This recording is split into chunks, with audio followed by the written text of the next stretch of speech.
ሰላም ጤና ይስጥልን ውድ ሪፖርተር ተከታታዮች የሰዓቱን ዜናዎች ቀጥዬ ያሰማችኋለሁ። ሉአማታ ክልቲ ነኝ። በቅድሚያም አርዕስተ ዜና። የኢትዮጵያ ጤና ባለሙያዎች ማህበር ማንኛውንም እንቅስቃሴ እንዳያደርግ መታገዱን አስታውቋል። ኤርትራ የኢትዮጵያ መንግስታት ለሁለቱ ሀገራት ህዝቦች ትስስር እንቅፋት ሆነው ቆይተዋል ስትል ወቅሳለች። ሌሎችንም ይዘናል። አብራችሁ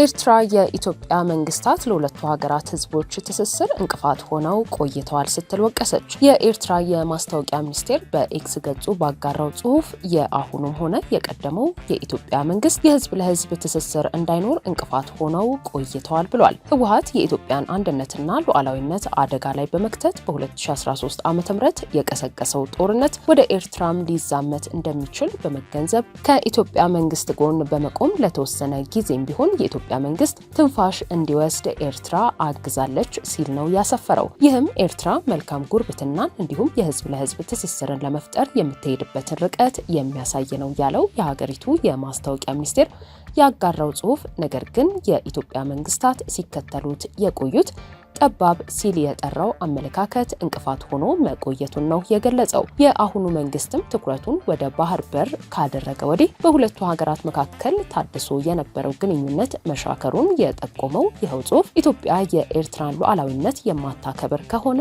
በጂኦፖለቲካዊ ሁኔታዎች መታሰር የሌለባት በመሆኑ ትግሉ ይቀጥላል ብሏል። ረቡዕ ሰኔ 4 ቀን 2017 ዓ.ም በህዝብ ተወካዮች ምክር ቤት የውጭ ግንኙነትና የሰላም ጉዳዮች ቋሚ ኮሚቴ የኢፌድሪ መከላከያ ሚኒስቴርን የ2017 በጀት ዓመት የ10 ወራት እቅድ አፈጻጸም ሪፖርት በገመገመበት ወቅት የኢፌድሪ የመከላከያ ሰራዊት የጦር ኃይሎች ጠቅላይ ኤታማዦር ሹም ፊልድ ማርሻል ብርሃኑ ጁላ ከህዝብ ተወካዮች ምክር ቤት አባላት ለቀረቡላቸው ጥያቄዎች በሰጡት ምላሽ የአፍሪካ ቀንድ ቀጠና ሀገራትንና ከኢትዮጵያ ጋር ያላቸውን ግንኙነት በተመለከተ በስፋት ያብራሩ ሲሆን ከኤርትራ ጋር በጋራ ለመስራት የነበረው ሂደት ወደ ኋላ ተመልሷል ሲሉ ተደምጠዋል።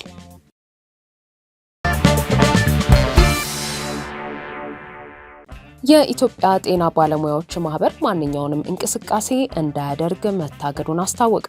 ጉዳዩን ወደ ፍርድ ቤት እወስደዋለሁም ብሏል።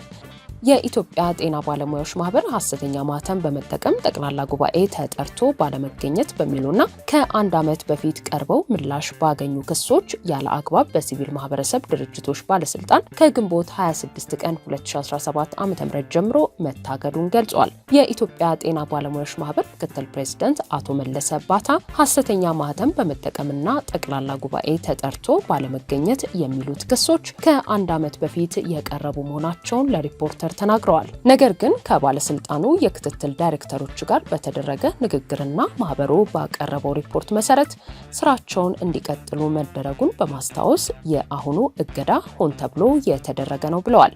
የቀረበውን ክስ ሐሰተኛ ነው ሲሉ የገለጹት አቶ መለሰ ማህበሩ ከጤና ባለሙያዎች ጎን በመቆሙ ከበላይ አካል ጫና መጥቶብኛል በሚል ባለስልጣኑ በቃል ከነገራቸው በኋላ ማህበሩ መታገዱን ጠቁመዋል። ከጤና ባለሙያዎች ጥያቄዎች ጋር በተገናኘ መግለጫ እንዳታወጡ መባላቸውንም አክለዋል። ማህበሩ የጤና ባለሙያዎች ጥያቄን በማስተጋባቱ ምክንያት ከጤና ሚኒስቴር በኩል ከፍተኛ ጫና ሲደረግበት እንደነበርም ምክትል ፕሬዝዳንቱ ተናግረዋል። የቅድመ ማስጠንቀቂያ ደብዳቤ ሳይደርሰው ማህበሩ እንደታገደ የገለጹት ምክትል ፕሬዝዳንቱ ከባለስልጣኑ ጋር በጉዳዩ ላይ እየተነጋገሩበት እንደሆነ ጠቁመው ባለስልጣኑ የማይፈታላቸው ከሆነ ጉዳዩን ወደ ፍርድ ቤት እንደሚወስዱ አስረድተዋል።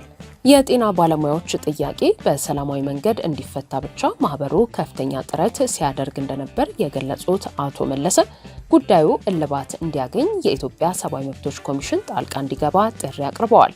የተባበሩት መንግስታት ድርጅት የሰብአዊ መብት ክፍሎችና ሌሎች ዓለም አቀፍ የሰብአዊ መብት ተቋማት ጣልቃ እንዲገቡ አቶ መለሰ ጠይቀዋል። ሪፖርተር በጉዳዩ ላይ ምላሽ ለማግኘት ከኢትዮጵያ ሲቪል ማህበረሰብ ድርጅቶች ባለስልጣን ዋና ዳይሬክተር አቶ ሳምሶን ቢራቱና የባለስልጣኑ ምክትል ዋና ዳይሬክተር አቶ ፋሲካው ሞላ የእጅ ስልክ በተደጋጋሚ በመደወልና አጭር የጽሁፍ መልእክት በመላክ ጥረት ቢያደርግም ዜናው ወደ ማተሚያ ቤት እስከገባበት አርብ ምሽት ድረስ ምላሽ ማግኘት አልተቻለም።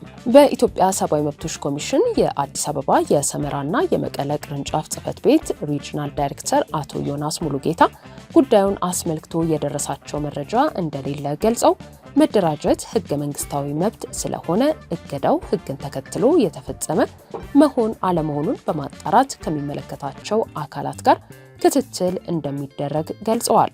የኢትዮጵያ ጤና ባለሙያዎች ማህበር ፕሬዝዳንት አቶ ዮናታን ዳኘው የጤና ባለሙያዎችን ጥያቄ በማህበራዊ ትስስር ገጾች በማሰራጨታቸው ግንቦት 3 ቀን 2017 ዓ.ም በጸጥታ ኃይሎች ተይዘው ለ8 ቀናት ለእስር ከተዳረጉ በኋላ መለቀቃቸው ይታወሳል።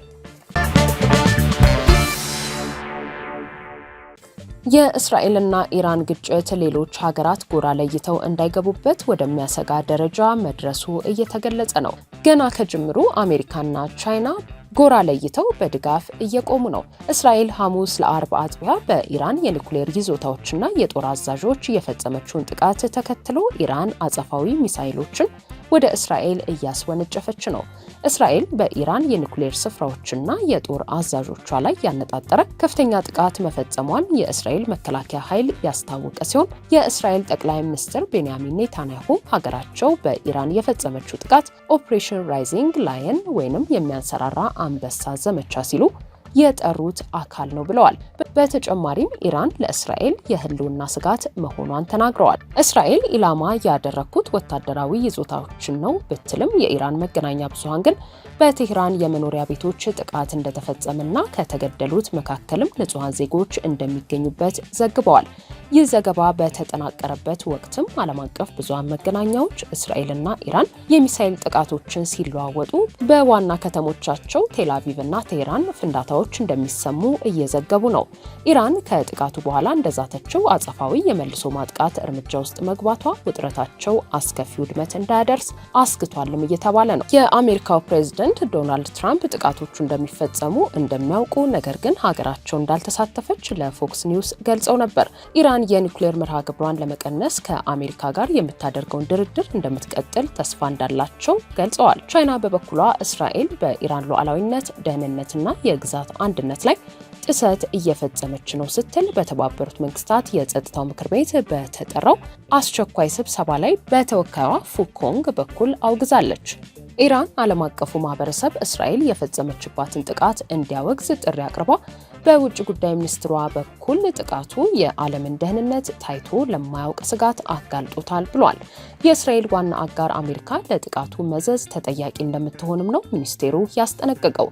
ጥቃቱን ተከትሎ የተባበሩት መንግስታት ድርጅት ሁለቱም ወገኖች ከፍተኛ መቆጠብ እንዲያሳዩ ሲጠይቅ፣ አውስትራሊያ በበኩሏ በዚህ መልኩ ማገርሸቶ አስጊ ነው ብላለች። የተባበሩት መንግስታት ድርጅት ዋና ጸሐፊ አንቶኒዮ ጉቴሬዝ እስራኤል በኢራን ኒኩሌር ይዞታዎች ላይ ያደረሰችውን ጥቃት አውግዘው ሁለቱም ወገኖች ቀጠናው ወደ ከፋ ጦርነት እንዳይገባ እንዲቆጠቡ ጥሪ አቅርበዋል። ውድ ሪፖርተር ተከታታዮች የሰዓቱ ዜናዎቻችን እነዚህ ነበሩ። ስላደመጣችሁን ከልብ እናመሰግናለን።